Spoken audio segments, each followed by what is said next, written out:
Hi Huskies! So ayun nga, totoo nga yung balita na there are some influencers that has been deleted or Meta removes pages of influencers promoting illegal online gambling.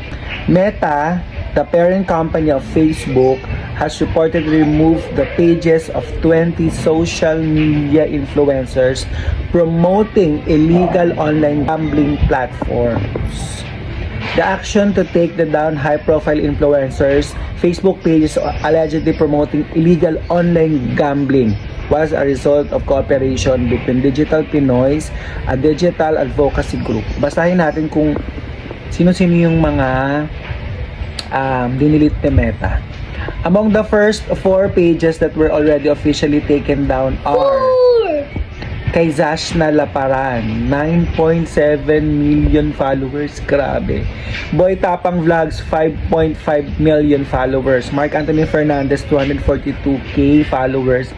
And Kuya Lex TV, 100k followers. 100k followers? According to the Facebook post by Digital Pinoys, these 4 pages are the first of the 20 account endorsed for page deletion.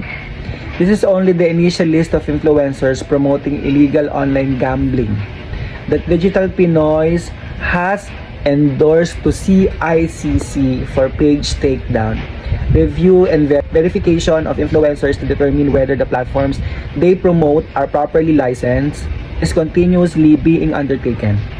If you come across everyone endorsing illegal online gambling, you may report them to us at the Digital Pinoys. Kahit naman mga hindi illegal gambling, dapat hindi talaga nagpo-promote kasi influencer nga eh. The other 16 influencer pages that are endorsed for deletion include, ito kilala ko to eh, si Miss Jen Bilog, may 6.7 million followers. Illegal pala gambling ini-endorse.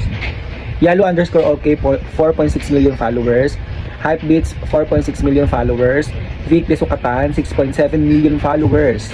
Moxie TV, 1.2 million followers. Mga ka-Dreamers 2.0, kilala ko yung mga ka-Dreamers. 1.1 million followers.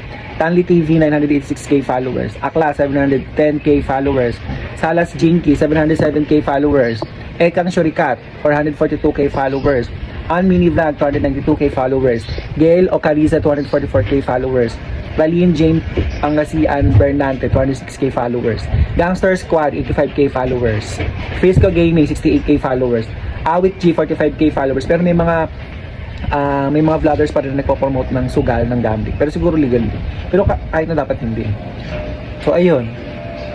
So kung influencer ka, dapat hindi ka nagpo-promote ng sugal. Kasi syempre, ang daming sa'yo.